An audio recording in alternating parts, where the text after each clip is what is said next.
তুমি অন্যের ক্ষতি করে বড় হয়ে যাবে, তুমি অন্যকে কষ্ট দিয়ে আনন্দ পাবে।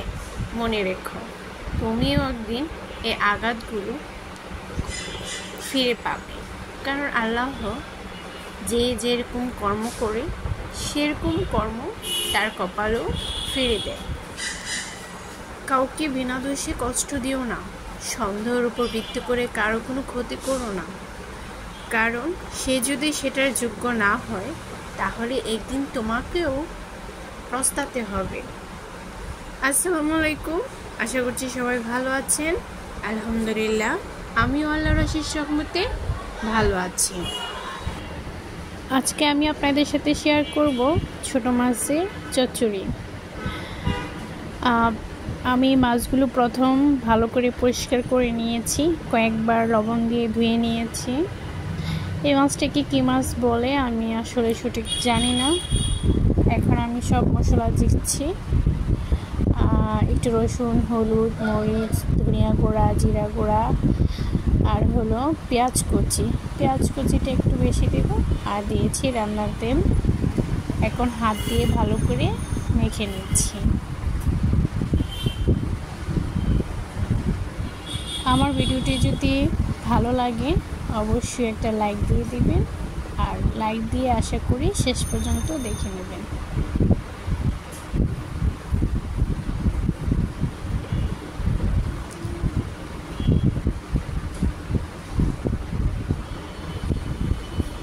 আমি কিছুক্ষণের জন্য রেখে দিব যাতে মশলাটা মাছের ভিতর পর্যন্ত পৌঁছে যায়। আর এখন আমি একটা কড়াইতে তেল দিয়ে নিয়েছি,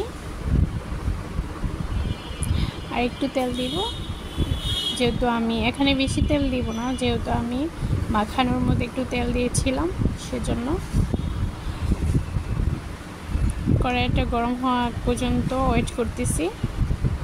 এখন হালকা করে ভেজে নেব সবগুলো মাছ।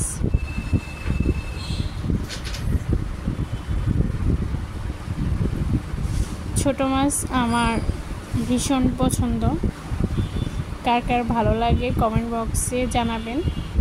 আর এটা কী মাছ অবশ্যই জানাবেন, এটা কী মাছ আমি আসলে জানি না, এই মাছটার নাম আমি জানি না, কিন্তু খেতে মাছটা খুবই ভালো লাগে।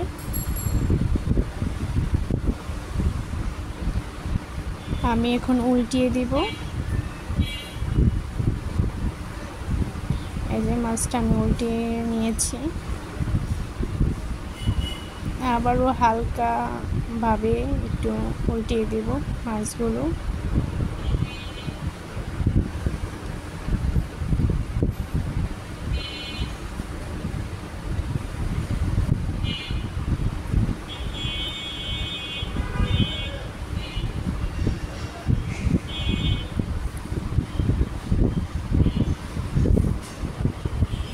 ছোট মাছ এভাবে রান্না করলে খেতে খুব ভালো লাগে।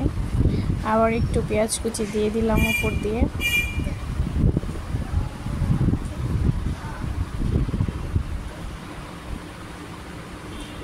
আমি এভাবে উল্টিয়ে দিচ্ছি, কারণ কাঠি দিয়ে উল্টালে মাছগুলো ভেঙে যায়। আমি খুব আলতোভাবে মাছগুলোকে উল্টাচ্ছি।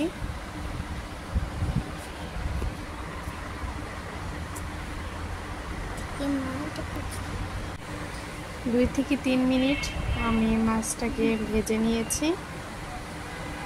এখন আমি পানি দিয়ে দেব, আর এই পানিটা হলো এই যে আমি মাছটা মাখিয়েছিলাম যে পাতিলে, ওই পাতিলে একটু পানি দিয়ে তারপর ঝোলটা দিয়েছি।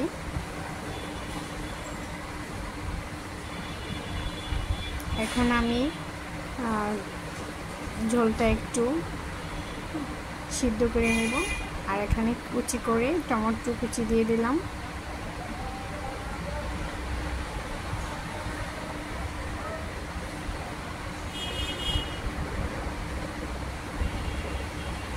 বড় সাইজের একটা টমেটো কুচি দিয়েছি, আর দিয়ে দিব 2টা কাঁচামরিচ ফালি।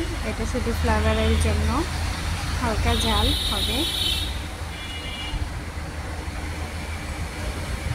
এখন আমি একটা ঢাকনা দিয়ে ঢেকে দিব।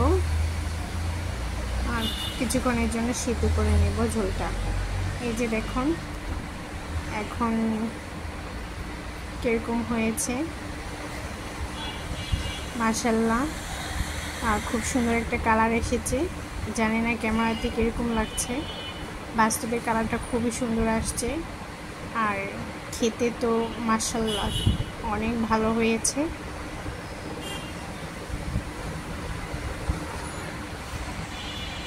সবশেষে আমি ধনেপাতা কুচি দিয়ে দিলাম।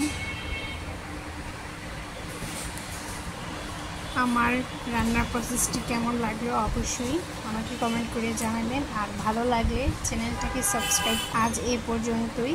সবাই ভালো থাকবেন, সুস্থ থাকবেন। দেখা হবে নতুন একটা ভিডিওতে। সে পর্যন্ত সবাই ভালো থাকবেন। আল্লাহ হাফেজ।